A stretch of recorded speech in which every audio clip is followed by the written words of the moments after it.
channel Pertanyaan Raja. Kali ini kita berada di segmen misteri, di mana segmen misteri ini bercerita tentang pengalaman misteri dari narasumber. Pada video kali ini kita mendapatkan cerita dari narasumber, sebut saja namanya Yanti. Jadi Yanti ini memiliki pengalaman misteri ketika ia pulang kerja pukul 12 malam. Sebelum lanjut, silakan klik tombol like, share, and subscribe channel ini agar channel ini terus berkembang.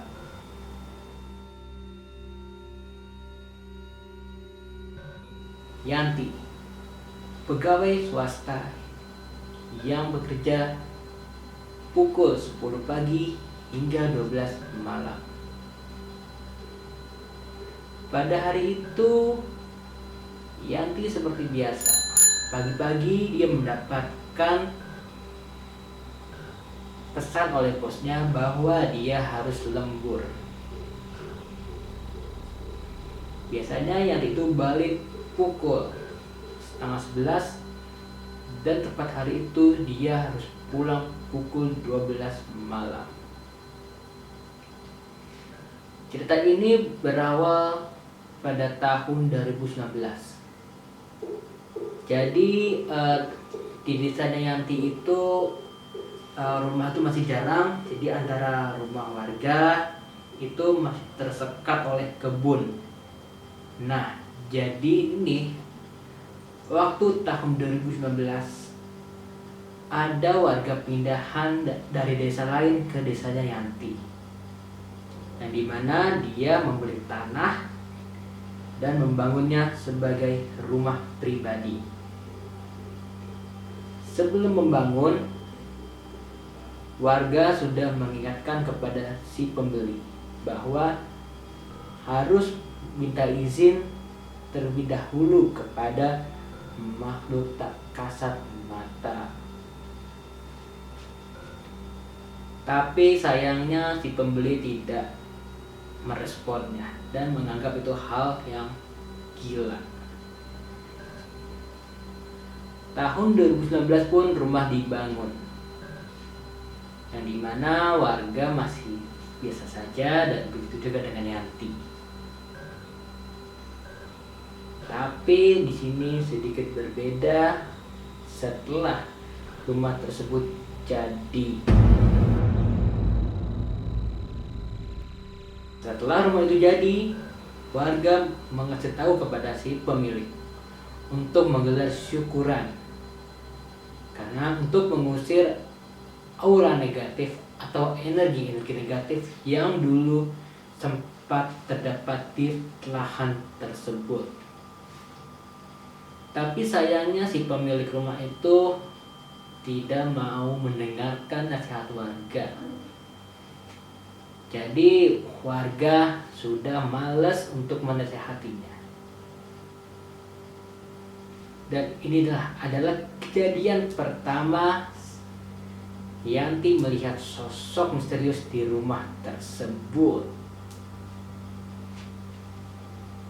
Awal mulanya setelah rumah itu jadi, selang sebulan atau 2 bulan tidak ada kejadian yang hal aneh-aneh di desa tersebut. Dan jarangnya ada penampakan. Tapi setelah rumah itu jadi, selalu ada penampakan yang selalu dilihat oleh warga sekitar. Rumahnya Yanti itu selalu melewati rumah si penduduk baru. Jadi kalau saat Yanti mau keluar masuk desa, pasti melewati rumah tersebut.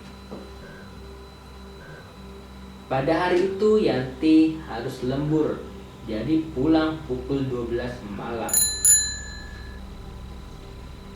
Awalnya di kantor Yanti ingin menginap saja, karena Yanti pernah mendengar desas-desus dari warga bahwa rumah tersebut suka terlihat penampakan kuntilanak. Tapi Yanti masih berpikir positif. Dia tidak mau ambil pusing. Dia hanya beryakin bahwa itu hanyalah cerita belaka.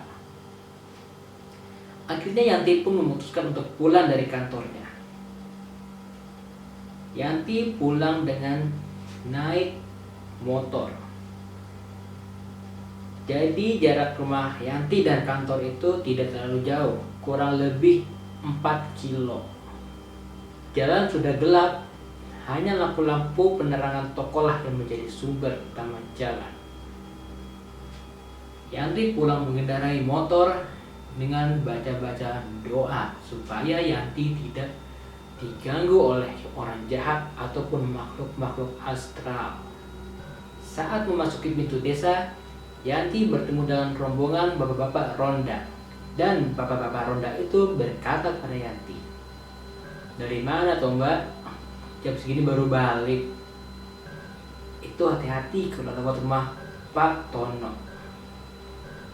Sebut saja namanya Tono. Warga pun bilang kepada Yanti, kalau di rumah Pak Tono suka ada penampakan semenjak Pak Tono membangun rumah tersebut.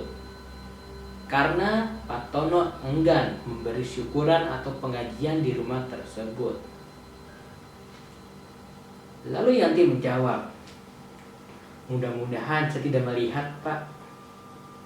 Walaupun banyak warga yang berkata seperti itu. Setelah itu Yanti pun jalan menuju rumahnya. Jarak pos ronda menuju rumah Yanti sangatlah dekat, kurang lebih 400 meter. Saat memasuki rumah warga, Yanti sudah merasakan energi negatif.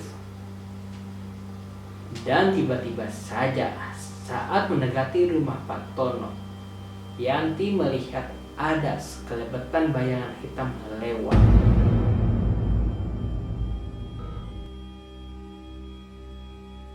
Lalu Yanti sempat berhenti karena dia pikir ada binatang lewat, entah itu kucing atau binatang melata.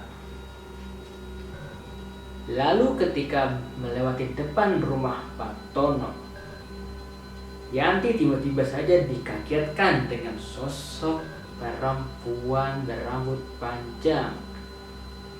Ia duduk di genteng lantai 2 dan rambutnya panjang sampai lantai 1. Badan Yanti pun terpaku dan tidak bisa bergerak apa-apa. Dia hanya bisa menatap makhluk tersebut selama 20 detik. Lalu makhluk tersebut tertawa kepada Yanti dengan keras. Lalu makhluk tersebut terbang menuju arah Yanti. Tanpa basa-basi lagi, Yanti langsung ngibrit dan motor pun ditinggal. Yanti pun teriak-teriakan, menjerit ketakutan.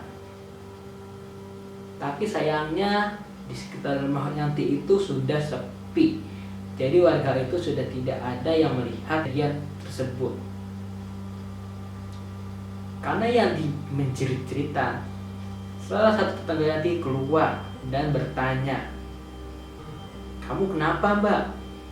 Kok kayak habis ngeliat setan?" Lalu Yanti bercerita kepada tetangganya, "Tadi saya melihat sosok misterius di atas genteng rumah Pak Tono.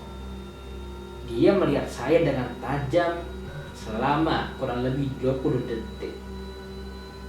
Lalu dia terbang mengarah ke saya dan saya pun lari ketakutan sambil menjerit-jerit."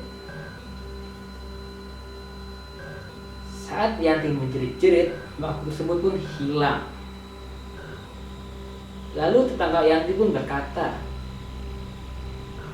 "Kalau kamu melihat sesuatu di rumah Pak Tono, jangan lihat terlalu lama, abaikan saja." Yanti lemas dan pucat. Yanti minta tolong kepada tetangga tersebut untuk mengantarkan ke rumahnya. Karena rumah Yanti dengan rumah tetangganya itu hanya beda 2 rumah. Lalu Yanti diantarkan oleh tetangganya sampai ke rumah.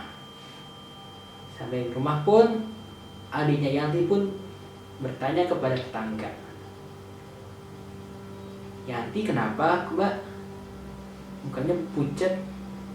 Lalu tetangganya pun bilang kepada adiknya, "Kakakmu melihat sosok kuntilanak di depan rumah Pak Tono, tepatnya di gentengnya.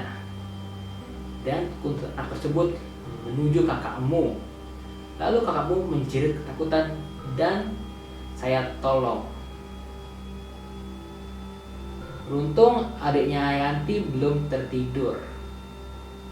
Jadi dengan cepat Yanti dibukakan pintunya oleh adiknya.